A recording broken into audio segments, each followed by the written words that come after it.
Hey guys, and welcome back. Today we are going to be talking about the COO, business partner, and one of the C-suite at Linqto, which is a proud sponsor of our channel. And we're very excited to talk to you not only about the journey that Linqto has gone through, the product that is Linqto, but we're also going to talk a little bit about what you guys know as our vision statement, which is financial sovereignty. I am joined today by Joseph Mendoza. Joe, how are you doing, my friend? I'm very well, Jeff. Thanks. Absolutely. Glad that Thank you for having me as a guest. Really appreciate making the time for me. Absolutely. Well, we're glad that you could be here. You said that you were in New York. You've been traveling all over Kingdom Come trying to build this amazing company that you guys are working on. Is that right? Yeah, we're super busy. We've, been blessed and have been enjoying tremendous growth since we launched the investment platform back in February of 2020. And so, yeah, it takes a lot of getting around and, getting the word out about what we're trying to do and getting lots of folks sort of behind the mission of the company. That's amazing. And, I want you to just to start off by telling us a little bit about that journey from the beginning of 2020 to where we are now. It's been a little over 2 years. What is that journey from, idea to founding to building out the team to getting the product up and running? What does that journey look like for Linqto and his team? Yeah, that's a great question that's got many facets to its answer, right? So first of all, I mentioned, I think at the start of our conversation, Jeb, that the company was actually 9 years old when I met it back in 2019. So our CEO and founder, Bill Saris, had built Linqto some nine years before then, starting in 2010. But what they had built was a very different company than what it is today, right? It started out with the idea of trying to help small to mid-sized banks use mobile apps to better engage with their customers and sort of bring them into the 21st century, the digital. So Bill and a team that he had brought with him out, that they came out of Intuit, the big software company, right? That's sort of what they'd been doing for the first 9 years of the company's life. But when I met Bill back in 2019, they were doing this exercise. We're trying to figure out, how do we pivot this company? How do we take a lot of the technical skills and some of the IP that we'd created, right, with mobile apps and such, and turn it towards a much more productive and large addressable market, right? And out of that exercise in 2019 came this idea that let's attack private markets, because it's a huge wealth creation engine, has been for the last 25, 30 years, but it's an engine that's been accessible only to very few parties out there. And all of those parties are, for the most part, large investment institutions and also ultra high net worth guys, billionaires, basically, very wealthy people, but not to the regular guy, right? So the whole idea was, let's democratize that space. Let's use technology to make it efficient to democratize that space and bring in lots and lots of small individual investors. I had come to that exercise of, pivoting the company Linqto from a prior experience, Jeb. I'd spent approximately 3 years before then with a crypto startup, right? And that was an attempt to build a very, very high performance electronic trading platform to help institutional investors basically trade crypto, right? In a way that at the time wasn't possible, and in a way that was a lot closer to the way that those same institutions today are trading other asset classes, right? So, what I took from that exercise wasn't so much, this institutional product idea, but what those years taught me was the power of blockchain technology to open markets up and to democratize things by basically eliminating a lot of central intermediaries and allowing for people to deal much more directly, right, with one another in markets. And so it's that foundational idea and principle that we brought into Linqto. That's why we're a democratization play at Linqto. And that's the reason why we're now going to be moving our platform on chain through a blockchain implementation.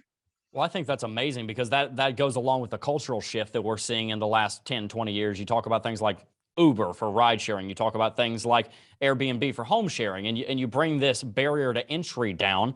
I'm blanking on the company's name that does the same thing with office space. But either way, there's a lot of different companies that are democratizing different things that people own. And it just Yep. makes sense that one of the next steps would be allowing for people to purchase companies that have not gone public yet. But for the average person who doesn't really know the difference between a private or a public company, that doesn't understand the huge upside benefit to being able to invest in a private company pre-IPO, can you explain what the value proposition behind Linqto is and why that's so valuable to your customers? Yeah, it's tremendously important simply because in our world today, right, tech innovation and the companies behind that are the single biggest point of value creation in the global economy. Right. I think, if you listen to the CEO of Microsoft at his earnings call back in April, he made a statement along the lines that he expects that in the next 10 years, 50% of GDP is going to be spent on technology. Yeah. So it's an important and single largest, value creation source within the global economy.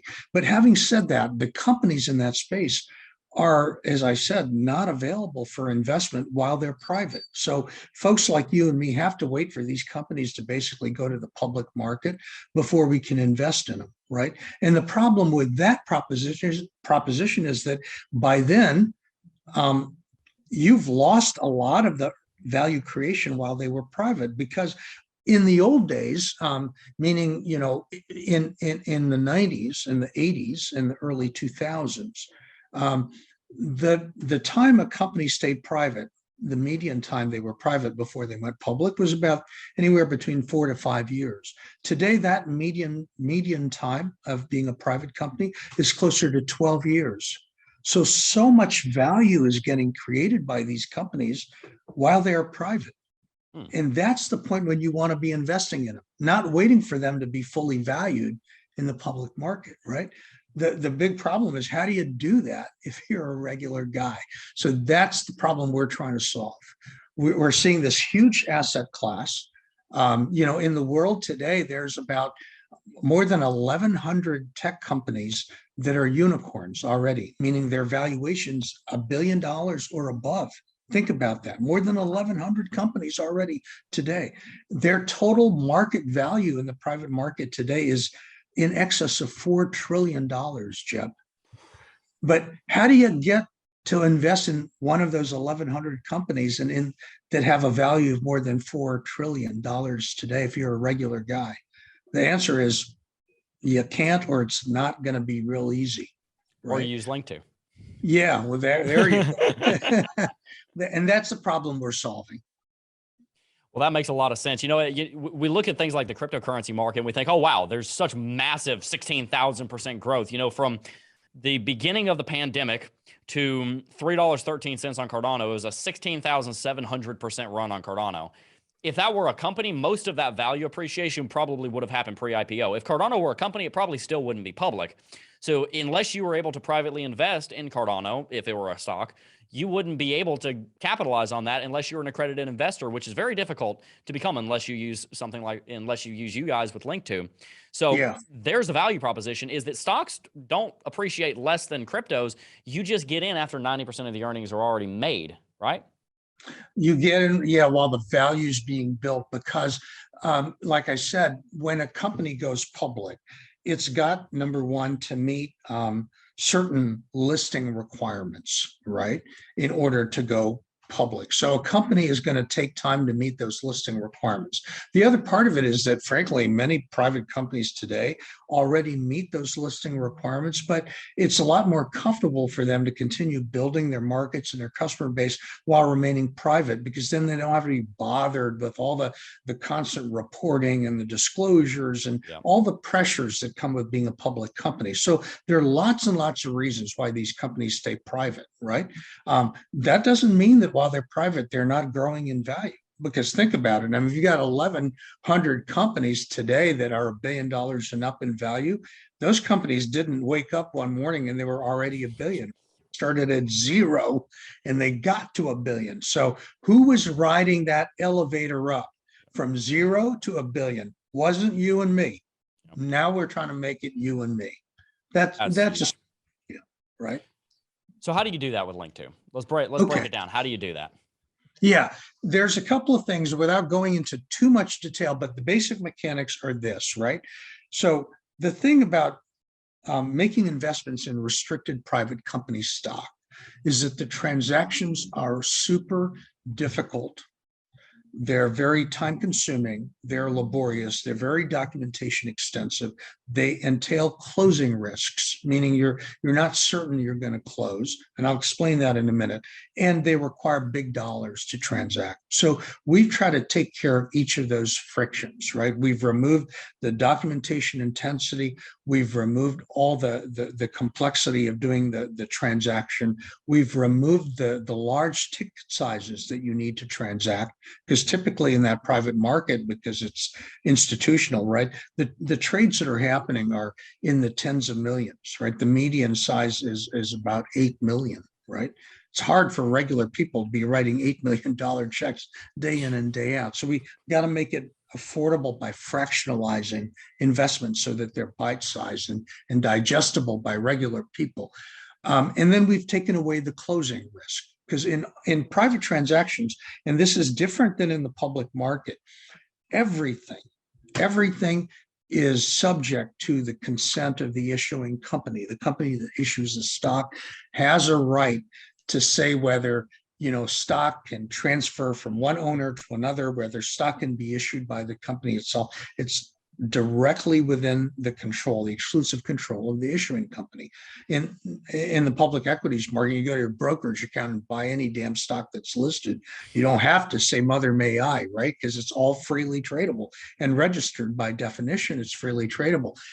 In the private market, it's not. Right. So that consent, and getting that consent is a time-consuming thing. Companies will have, anywhere from 60 to 120 days to give that consent. And if at the end they say no, we're not going to consent to it, we're just going to buy the stock back, you are screwed, basically. Right? Because you've had your money in escrow waiting for this thing to close. And then at the end of the line, you find out the company's not going to give you consent and just buy the shares back for itself. So you end up with no trade. So we use our own capital, Jeb, to go through that very painful, brain damaging process with the closing risk and get it to close. And only after we've closed and secured that investment do we then turn around and we make it available to fractional owners through our platform. So when you come to the Linqto platform to invest, you don't have to go through any of those hurdles because we've already gone through it for you, right? And you can literally click to invest, because at that point, the stock is sitting in one of our SPVs. We've secured it for you, and we've used our own capital. And this is also, by the way, a really important distinction between us and many of the folks in private markets. So most private investing today is done through funds, right? Yeah. So if you're a wealthy enough individual to invest in these funds, you basically give them your money. They turn around, take your money and invest it in private tech companies, right? And they get paid a fee for managing that investment. And then they take a portion of your gain as part of their compensation too. And in the meantime, while you're holding that investment, they charge you all the expenses of running, et cetera, right? We said, forget that. That's not going to work for the little guys, right? So in our model, we don't use your money. We use our money. So why is that important? It's important because we hold the whole bag of risk. If we make an investment in, XYZ company, pick a company, BlockFi, BitPay, Ripple, whatever it is, right? And you decide, Jeb, that you don't like that investment for whatever reason, right? You think the price is too expensive. You think, you don't like the founder. You think their business model sucks and isn't going to work. I don't care what your reason is. You are under no obligation to participate in that investment. And we're going to hold the bag. Simple as that, right? Wow. Okay. So the comfort that gives you is somebody else has already taken the risk before you did, and you have no obligation to participate in that risk. That is a very, very different proposition than what everybody else is doing, where they say, give me your money first, I'll invest it. If you win, I'll take 20% of it. If you lose, sorry, it was a bad day in the market. Wow, Right? that's really powerful. Yeah. Wow. Okay. So that's really, so then people go to linqto.com, linqto.com. And if you want to start investing in private companies, then this is definitely the place to do it. What is the minimum that people have to invest? Because because you've brought down so many of the barriers to entry. What now are some of the barriers to entry? Because they seem to be very, very small. This seems, like you said, to be something that the little guy can get in on and really start making some big gains. Yeah. So the single biggest barrier to entry, which we're obviously trying to overcome, Jeb, to be honest, but it's not entirely in our control because of regulation, is the accredited investor requirement, right? So if you're American, you've got requirements that have to do with basically your financial wherewithal in order to basically allow you to invest in this asset class. And if you're a European, they have their own set of rules. So most developed countries have rules that restrict access to this asset class because it's illiquid. It carries certain risks that, public equities don't. And so they try to limit it and say, oh, you have to be a certain level of wealth. So that's a single biggest hurdle, right? So in the States, what does that mean? It means you have to have at least, income of more than $200,000 for the last 2 years, or alternately, you can have a net worth of at least $1 million, not counting the value of your home, right? If you meet those requirements as an individual, though, you can invest in this asset class. And then on Linqto, the minimum investment is $10,000. Wow, that's so much lower than 8 million. How about that? Well, it's a hell of a lot lower. Heck yeah. No, that's what I love. And then we can transition a little bit into this idea of financial sovereignty too, because what you guys are doing, like you said, is you're democratizing private equity markets. I think that's a great way of summing it up. You guys are democratizing private equity markets. And that's really what Bitcoin came along to do. Is it was designed to democratize financial sovereignty, because one of the things we talk about all the time on the channel here is taking back control of your financial situation and systems from the powers that be that have their best interest at heart and are self-servient, and putting it back into our hands, those of us who know how to use our funds the best. I joke all the time, yeah, we have to pay so much money in taxes because the government knows how to waste it better than we do, so they need it, right? Well, the good news is that if you hold on to it yourself, now we know how to waste it best, and that's where it belongs. No, of course, hopefully we're not wasting our money, we're being, wise, but how do you think Linqto, Bitcoin, and this concept of financial sovereignty all tie together? Because it seems like they're all very correlated. That's one of the reasons they're very correlated, and we're actually going to converge those two worlds ourselves by moving our investment platform to the blockchain. Right? We didn't do that from the very start for a simple reason, Jeb. We felt it was much more important to prove that this investment product that we've put together has a real market and can get people behind it. And we've now proven that. But remember, back in 2019, it was a bright gleam in Bill's eyes and mine, and the rest of our very, very tiny team back then, right?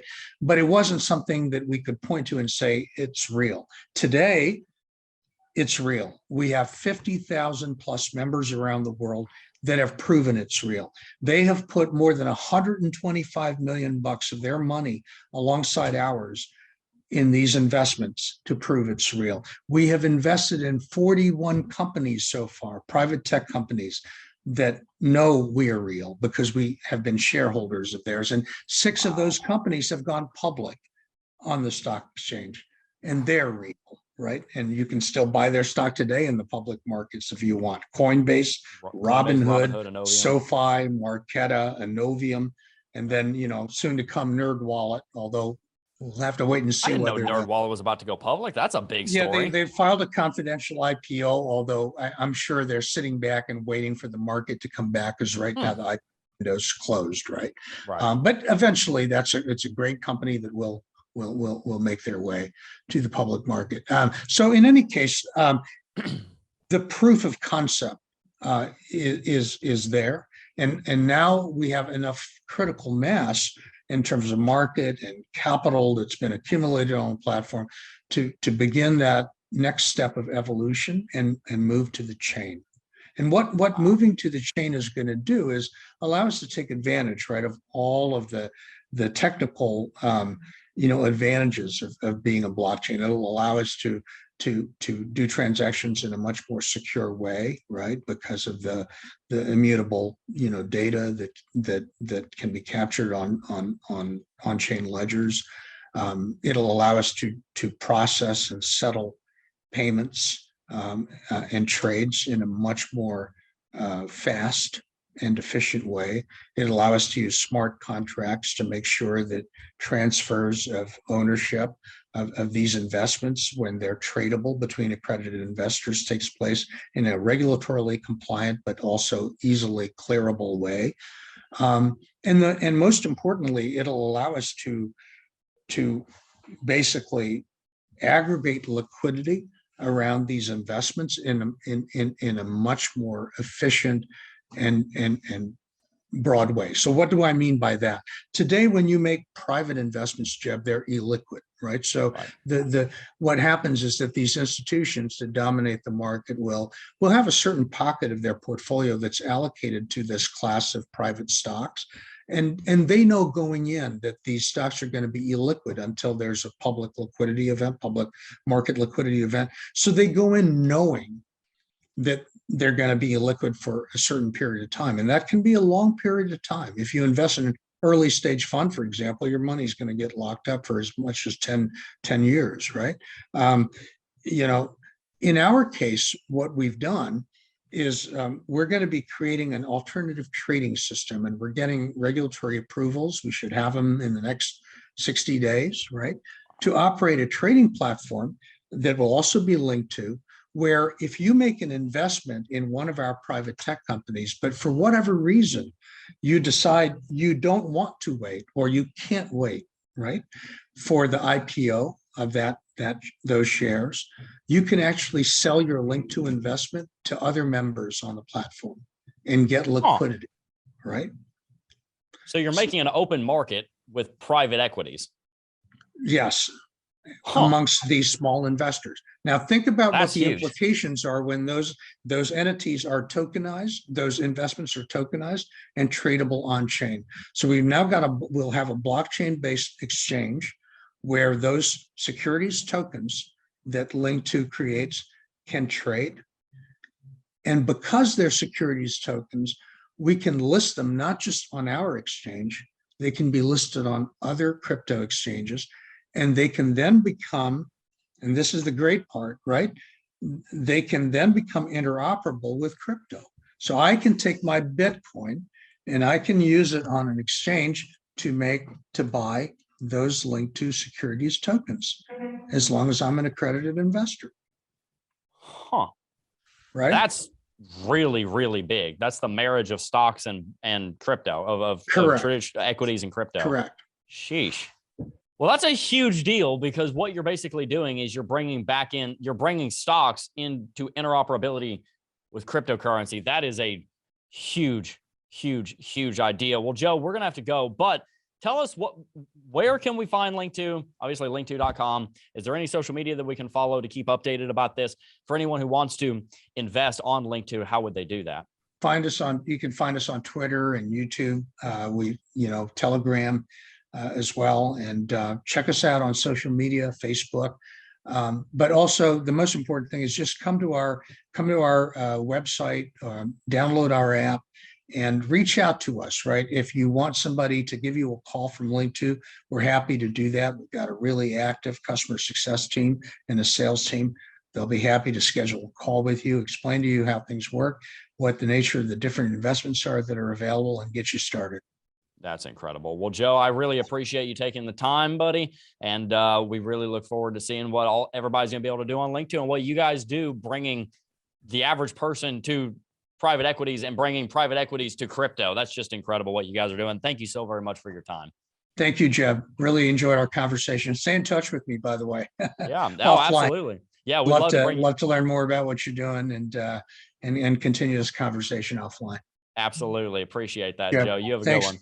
Great to meet you. Bye. Good to meet you. Bye.